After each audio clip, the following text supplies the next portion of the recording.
रहा मेरा 10th का सर्टिफिकेट। हूँ नाइट क्रीम लगा ली हूँ। नाइट क्रीम लगाने के बाद इसके लिए करने के लिए बेसिकली आप लोग को ये होना चाहिए कि 87 मार्क्स है। लाइक मैं मैट्रिक कहाँ से की थी, फिर 12th कहाँ से की थी। मेरे आजकल बहुत मेरा बिरयानी चल रहा है 2-3 दिनों से, ख़राब हो गया था क्योंकि मैं basic.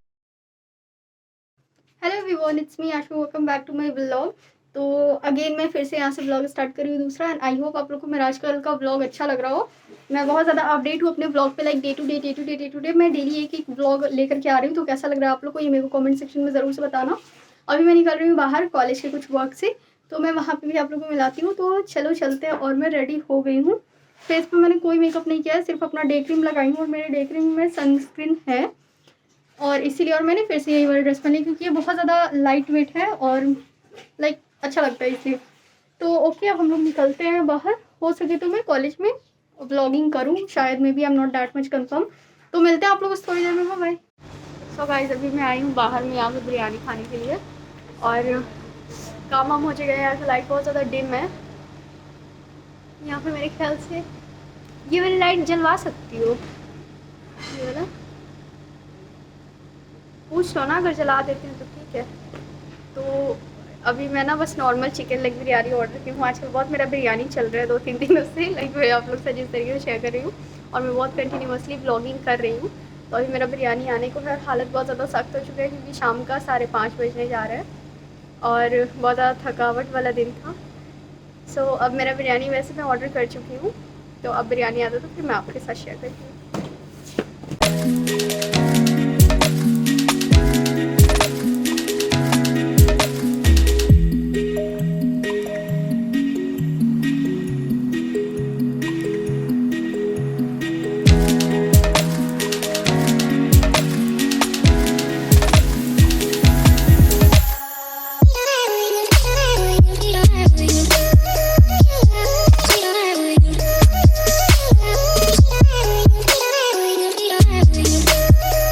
So guys, here is my biryani, और बिरयानी आ चुका है। अभी मैं खा रही हूँ यहाँ पर नान, और ये है चिकन कस्सा, और ये बहुत टेस्टी है। और यहाँ का बिरयानी भी बहुत ज़्यादा फेमस है, तो बिरयानी भी बहुत टेस्टी होगा। अभी बस भर पेट ना पेट पूजा करती हूँ, फिर मैं आप लोगों से मिलती हूँ। Hello everyone, so I am back. और मैं बाहर से आई जैसे वैसे मैं आते साथ शावर ले ली क्योंकि मुझे बहुत ज़्यादा गर्मी हो रहा था। और मैं ड्रेस चेंज कर ली हूँ, नाइट क्रीम लगा ली हूँ। नाइट क्रीम लगाने के बाद स्किन बहुत अच्छा ग्लोई सा हो जाता है। और आतिक के लिए मैं लॉलीपॉप लेके आई थी। लॉलीपॉप क्या बाबू, निकाल के बोलो तो क्या चाहिए? लॉलीपॉप बहुत बहुत प्यार से बोलता है, लॉलीपॉप। तो आतिक के लिए वही मैं लॉलीपॉप लेकर के आई थी, अपने लिए भी लॉलीपॉप लेके आई थी। तो मैं लॉलीपॉप खा ली। बिरयानी बहुत टेस्टी था वहाँ का, बहुत ज़्यादा टेस्टी था, बहुत मज़ा आया खा करके। बोलो कैसे हैं? हम्म? इतना बदमाश हो गया हाथी, कितना बदमाश हो गया, इतना चिल्लाता है, इतना चिल्लाता है। सो गाइस, ये मेरा मॉर्निंग का ड्रिंक है जो मैं लेती हूँ। इसमें अजवाइन है, सौंफ है और दालचीनी का पाउडर मिला करके उसको पानी में बॉईल करा करके ये एज अ मॉर्निंग में मैं लेती हूँ। तो इससे वेट लॉस होने में भी बहुत ज़्यादा हेल्प होता है, आपका पेट भी बहुत ज़्यादा क्लियर रहता है। और इसे गुनगुना पानी में ही लेना है, लाइक गर्म गर्म ही लेना है, बहुत ज़्यादा ठंडा नहीं करना है। देख सकते हो पानी में से भी भाप निकल रहा है। Hello everyone, good afternoon, welcome back to my vlog. और आजकल मैं कंटिन्यूसली आप लोग के साथ व्लॉग शेयर कर रही हूँ, और ये नेक्स्ट डे का व्लॉग है। क्योंकि मैं कल बहुत ज़्यादा व्लॉगिंग कर नहीं पाई थी, मैं बाहर चली गई थी, फिर घर आई थी, और पता है बीच में हवा हवाई ख़राब हो गया था क्योंकि मैं बेसिकली हवा हवाई से ही ट्रैवल करती हूँ। तो मैं पब्लिक हवा हवाई पे बैठी हुई थी, और वो ना रास्ते में पंक्चर हो गया था, तो मुझे बहुत टाइम लग गया था घर आने में। उसके बाद फिर घर आने के बाद बहुत ज़्यादा मैं डांट सुनी थी मम्मी से क्योंकि बहुत लेट हो गया था मुझे, बहुत ज़्यादा 7 बज गए थे आने में मुझे घर।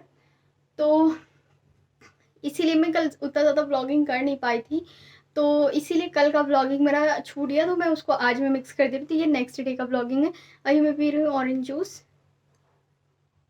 सो अभी मैं पी रही हूँ ऑरेंज जूस, जैसे कि मैंने हमेशा आप लोगों को बताया है कि मैं वो वाला फ्रेशन अप का जो ऑरेंज जूस मैं हमेशा लेती हूँ, काफ़ी टेस्टी लगता है। इसमें विटामिन सी बहुत ज़्यादा है, और ऑरेंज जूस में भर भर के पी रही हूँ। इसमें चीनी डाल डाल कर मेरा कान ना अपने आप से पकते चला जा रहा है, पकते चला जा रहा है, पस फेंक रहा है, लाइक सही होने का नामो निशान नहीं ले रहा है क्योंकि मैं मीठा बहुत ज़्यादा खा रही हूँ ऑफकोर्स।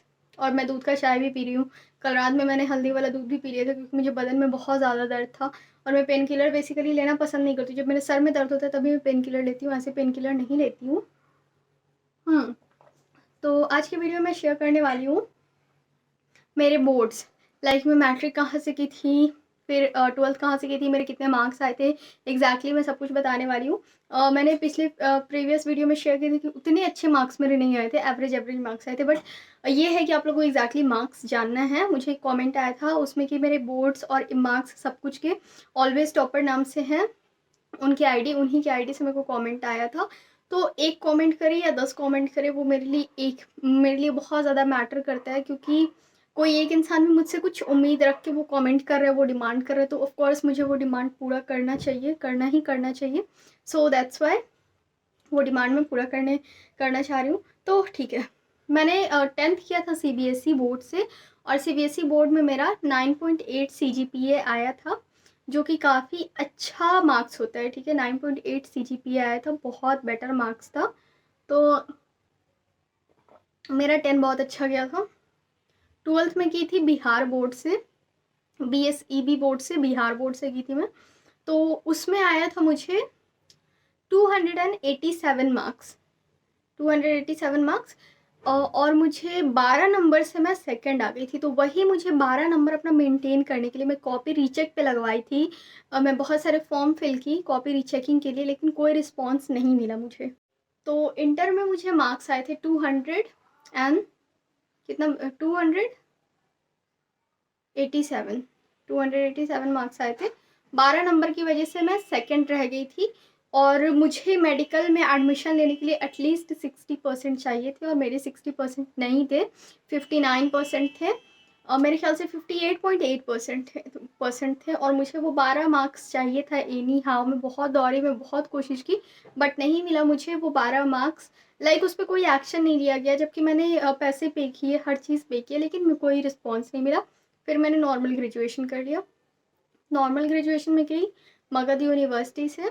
तो मगध यूनिवर्सिटी से मैं नॉर्मल ग्रेजुएशन कर ली। मगध यूनिवर्सिटी में बेसिकली नॉन अटेंडिंग क्लासेस होते हैं।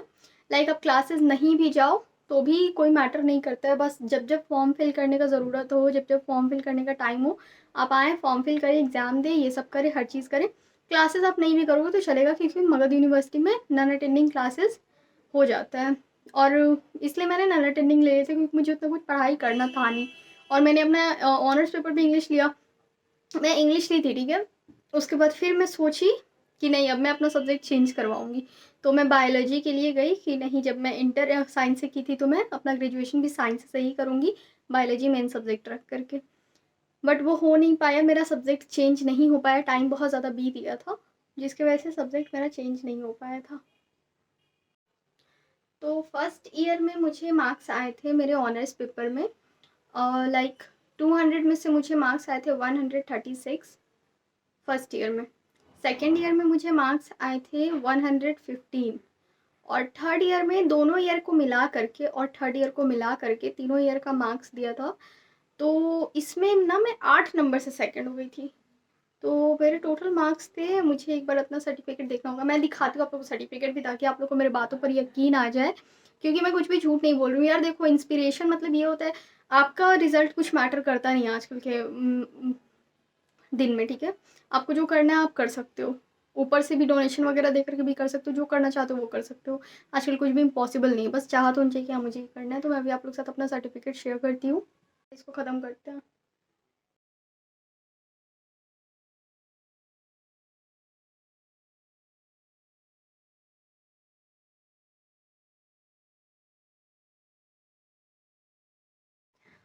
और मैंने जितने भी कॉलेजेस किए सब मैं पटना से ही रह करके की हूँ, मैंने कभी बाहर जाने का सोचा नहीं। सोचती भी तो जाने को मिलता नहीं घर से, क्योंकि मेरे पापा का कहना था जो करना है तुम यहीं से करो, लाइक जो भी करना है यहीं से करो, बट मैं तुम्हें बाहर नहीं जान दूंगा, क्योंकि आजकल का पापा को थोड़ा बिलीव नहीं होता है कि मैं अपनी बेटी को बाहर भेज दूँ इसीलिए। तो ये रहा मेरा 10th का सर्टिफिकेट। सीबीएसई बोर्ड में इसी तरीके का 10th का सर्टिफिकेट हमें मिलता है। यहाँ पे रहा मुझे 9.8 सीजीपीए मिला था, जो कि यहाँ पे रहा, as you can see 9.8 CGPA। Okay, ये मेरा 10th का सर्टिफिकेट हो गया। अब मैं आप लोग को दिखाती हूँ अपना 12th का सर्टिफिकेट। हाँ, ये रहा मेरा 12th का सर्टिफिकेट। 12th के सर्टिफिकेट पे आप लोग यहाँ पे देख सकते हो 287 मार्क्स है। Here as you can see 287 marks है यहाँ पे टोटल के टोटल। और ये बिहार बोर्ड का सर्टिफिकेट था, तो बिहार बोर्ड का कुछ इस तरीके से सर्टिफिकेट मिलता है। अब मैं आप लोग को अपना फर्स्ट ईयर का दिखाती हूँ। ग्रेजुएशन फर्स्ट ईयर में मुझे कितने मार्क्स आए थे। तो ये देखो 134 मार्क्स आए थे मुझे टोटल 200 में से। हाँ 200 में से मुझे 134 मार्क्स आए थे इंग्लिश ऑनर्स में, और टोटल मार्क्स मुझे फर्स्ट ईयर में 306 आए थे। तो मैं फर्स्ट हुई थी फर्स्ट ईयर में। और सेकेंड ईयर का अभी मैं आप लोग को मार्कशीट दिखाती हूँ। हाँ ये रहा मेरा सेकेंड ईयर का मार्कशीट। सेकेंड ईयर के मार्कशीट में मैं एक नंबर से सेकेंड हो गई थी, बस एक नंबर से। तो सेकेंड ईयर के मार्कशीट में मैं बस एक नंबर से सेकेंड हो गई थी। 289 था और 300 चाहिए था मात्र एक नंबर से। लेकिन पूरा आपका रिजल्ट वैल्यू नहीं करते हैं, सिर्फ और सिर्फ ऑनर्स पेपर का ही पार्ट थर्ड में, लाइक पूरे ईयर में वैल्यू करते। तो इसमें पार्ट थर्ड में पार्ट सेकेंड ईयर में मुझे इंग्लिश में थोड़े कम मार्क्स आ गए थे, जो मेरा ऑनर्स पेपर था। 200 में से मुझे 111 मार्क्स आए थे।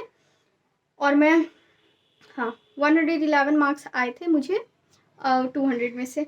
तो ये भी उतना कुछ बेकार रिजल्ट नहीं था, ठीक था, क्योंकि ऑफ कोर्स मैं उतना कुछ खास पढ़ाई की नहीं थी और मैंने उतना कुछ खास मेहनत किया नहीं था। जब मैं मेहनत की थी तब मुझे 287 आए, बिना मेहनत किए हुए तो मुझे इतने अच्छे अच्छे मार्क्स आ गए तो इसीलिए मैंने दोबारा कभी मेहनत किया नहीं।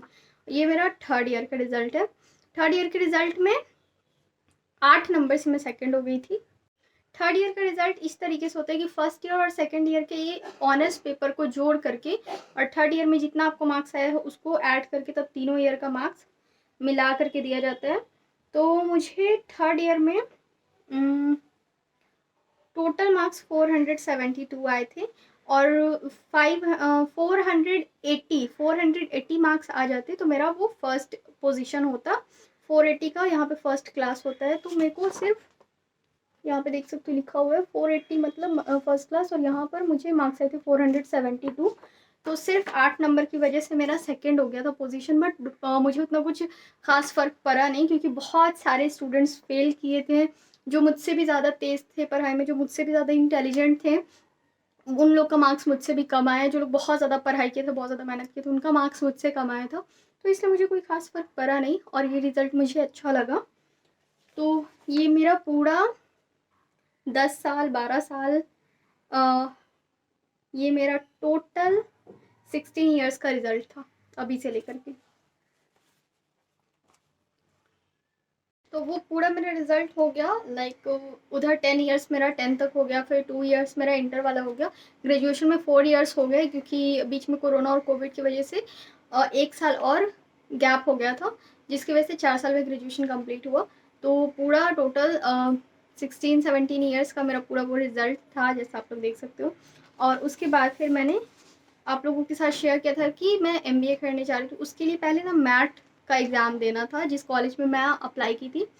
तो उसके एग्ज़ाम के लिए ये देखो मेरा मैट का स्कोर है, ये मेरा मैट का रिज़ल्ट था। उसके बाद जिस कॉलेज में मैं अप्लाई की थी ये वहाँ का है, एप्लीकेशन फॉर्म है ये वहाँ का। और ये रहा वहाँ का एडमिट कार्ड जिस कॉलेज में मैं अप्लाई की थी। और ये रहा मेरा मैट का रजिस्ट्रेशन फॉर्म, जो कि मैंने फरवरी में रजिस्ट्रेशन फॉर्म फिल किया था। तो हाँ, लाइक बहुत सारे लोगों को ऐसा लग सकता है कि मैं एमए बस बोल दी थी कि एमबीए करने जा रही हूँ करने जा रही हूँ। तो अभी भी इसमें भी बहुत सारे क्वेश्चंस हैं जिसके आंसर मैं आपको सेकंड वाले व्लॉग में दूंगी।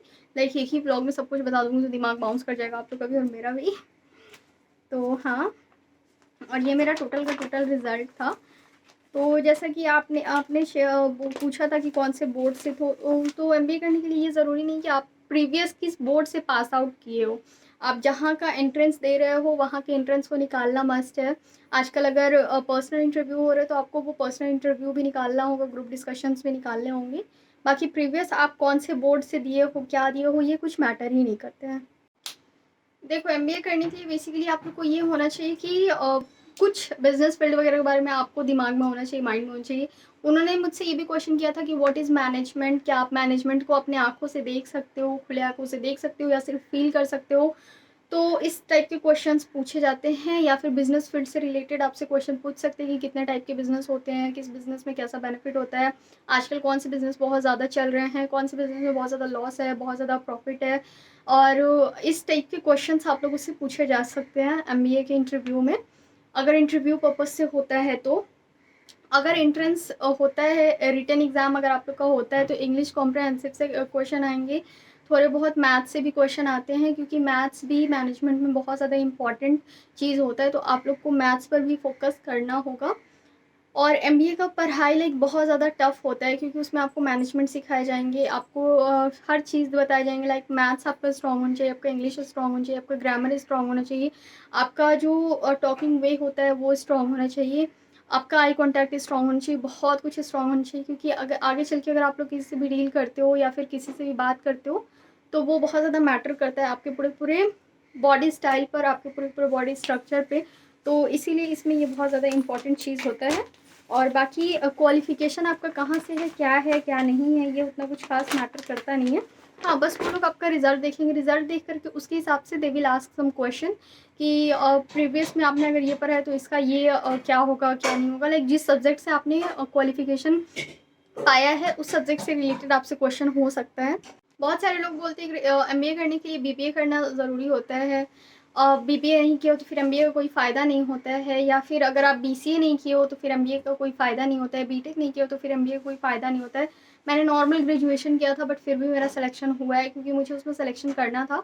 तो ऐसा कुछ इंपॉर्टेंट नहीं है कि आपका प्रीवियस क्वालिफिकेशन क्या था, आपने प्रीवियस में किस बोर्ड से दिया है। बस आपका ये है कि हाँ, आपको एक सेंस होना चाहिए, सेंस ऑफ ह्यूमर होना चाहिए कि मेरे को इतना आता है, और जिस फील्ड में आप जा रहे हो उस फील्ड के बारे में बस थोड़ा बहुत पढ़ लो, थोड़ा बहुत पता कर लो, यूट्यूब है, गूगल है, सब कुछ है, थोड़ा बहुत चेक कर लो। बाकी कुछ उतना ज़्यादा हार्ड और टफ वाला क्वेश्चंस नहीं पूछेंगे। मेरा इंटर में भी सेकंड था, फाइनल ग्रेजुएशन में भी सेकंड था, तो इसका मतलब ये होता कि लाइक मेरा, क्योंकि जब एप्लीकेशन फॉर्म फिल कराया जाता है ना, उसी टाइम आपके सारे के सारे सर्टिफिकेट का ज़ेरॉक्स ले लिया जाता है उसके साथ अटैच करके, तब वो वहाँ पर एप्लीकेशन फॉर्म के साथ चला जाता है, सबमिट हो जाता है। तो अगर उन लोगों को आपके मार्क्स से कोई मतलब होगा, तो आपका ना तो एडमिट कार्ड आएगा, ना ही कुछ और आएगा, बट उन लोगों को मार्क्स से मतलब नहीं होता है। वो ये देखते हैं कि हाँ चलो, स्टूडेंट्स अगर इस फील्ड में आ रहे हैं तो उसको इसके बारे में कितना जानकारी है, कितना जानकारी नहीं है, उसके बाद फिर उस हिसाब से सब कुछ होता है। और मैट वैट के लिए मैंने किस तरीके से तैयारी की थी, मैं ये सब आप लोग के साथ शेयर करूँगी नेक्स्ट वीडियो में। मैट में मेरा कितना स्कोर आया था और फाइनल, वो भी मैं आपको नेक्स्ट वीडियो में बताऊँगी, क्योंकि इस वीडियो में बस मुझे ये बताना था कि मेरा बोर्ड क्या था, मेरा रिजल्ट क्या था और मुझे कितने मार्क्स आए थे। तो ऐसा नहीं है कि लाइक बहुत ज़्यादा इंटेलिजेंट स्टूडेंट होकर के तब मैं एमबीए में गई थी एडमिशन लेने, नहीं, बिल्कुल ही एवरेज हूँ आप लोग के जैसे, जो एवरेज स्टूडेंट होते हैं, ना तो बहुत ज़्यादा लो हूँ ना बहुत ज़्यादा हाई हूँ, बिल्कुल ही एवरेज हूँ। और कर सकती हूँ, लाइक कोई भी कर सकता है, अगर चाहा तो कर ही सकता है। बस यही है कि थोड़ा मैथ्स वैथ्स पे ध्यान देना होता है, मैथ्स अपना स्ट्रॉन्ग रखना होता है। एग्जैक्टली क्या होता है, मैथ्स हमेशा आपको काम देगा, चाहे आज काम दे चाहे 10 साल के बाद काम दे। अगर आप किसी भी मैनेजमेंट फील्ड में जा रहे हो तो मैथ्स आपको काम देगा ही देगा। उसके साथ साथ कंप्यूटर की नॉलेज भी आपको रखनी होगी, क्योंकि आजकल सब चीज़ कंप्यूटर के थ्रू हो रहा है, सब कुछ लाइक ऑनलाइन हो गया है। तो इसीलिए कंप्यूटर पे भी आपको थोड़ा सा फोकस करना होगा, कंप्यूटर वर्क पे भी, कि आप कंप्यूटर वर्क सही से कर लेते हो कि नहीं। ये तो खैर एमबीए का 2 साल का कोर्स होता है, वहाँ पर आपको पूरा का पूरा इवेंटली बताया जाएगा कि आपने क्या करना है, क्या नहीं करना है। तो इस वाले ब्लॉग को मैं ज़्यादा लंबा नहीं करूँगी, यहीं पे मैंने स्टार्टिंग की और यहीं पे मैं एंड करना चाहती हूँ, क्योंकि ये मेरे ख्याल से काफ़ी अच्छा खासा हो गया। और फिर मैं यहाँ से दूसरा ब्लॉग स्टार्ट करूँगी, जो कि मेरा दूसरा ब्लॉग होगा, अनदर ब्लॉग। तो या इस ब्लॉग को मैं यहीं पे एंड करती हूँ। अगर अभी भी आप लोग को कोई भी डाउट है तो मेरे को कमेंट सेक्शन में ज़रूर से बताओ, मुझे जानना है, क्योंकि डाउट्स ना आप लोगों को क्लियर करने में मुझे बहुत ज़्यादा मज़ा आता है। जब मुझे एडमिशन लेना था, हाँ, क्योंकि जब मुझे एडमिशन लेना था या फिर जब मुझे मैट के एग्ज़ाम देना था, उस टाइम पे मैं भी बहुत सारे यूट्यूब पे वीडियोस ट्राई करी थी, लेकिन वो सब बहुत ज़्यादा प्रोफेशनल वीडियोस मिल रहे थे, लाइक बस पॉइंट पे ही बात कर रहे थे, बाकी एक्स्ट्रा कुछ बता नहीं रहे थे। तो मैंने अपना एक्सपीरियंस आप लोग से शेयर किया है। तो अगर आपको किसी भी किसी भी चीज़ का इंटरेस्ट देना है, तो कुछ पॉइंट्स का बस आप लोग ध्यान रख लेना। जिस चीज़ के बारे में आप देने जा रहे हो, इंटरव्यू या फिर ग्रुप डिस्कशंस, आप उस चीज़ से रिलेटेड ना कुछ चीज़ें पढ़ लेना। कितने टाइप के होते हैं, क्या होते हैं, ये सब चीज़ें भी पढ़ लेना। मुझसे ये क्वेश्चन हुआ था कि मैनेजमेंट को क्या हम लोग आँखों से देख सकते हैं, खुले आँखों से देख सकते हैं या सिर्फ फ़ील कर सकते हैं? तो ऑफ़ कोर्स उसे खुले आँखों से हम लोग नहीं देख सकते हैं, फ़ील कर सकते हैं। तो मेरा भी कुछ इसी तरीके से आंसर था, एंड आई डोंट नो सही था कि गलत था, उन्होंने बताया भी नहीं कि सही था या गलत था, ठीक है। तो इसी तरीके से आप लोग भी ना ध्यान दे देना कि आपको कौन से टॉपिक पे आप लोग बात करने जा रहे हो, उस टॉपिक के बारे में ना आप लोग कुछ पॉइंट्स अपने दिमाग में रख लेना, याद कर लेना। उतना ज़्यादा रट्टा मारने की ज़रूरत नहीं है, वो लोग आपके अपने ही लैंग्वेज में पूछेंगे जो भी पूछेंगे। तो या इस ब्लॉग को मैं यहीं पे करना चाहती हूँ एंड। नेक्स्ट ब्लॉग में फिर होगी हमारी आपकी मुलाकात। Bye bye, take care.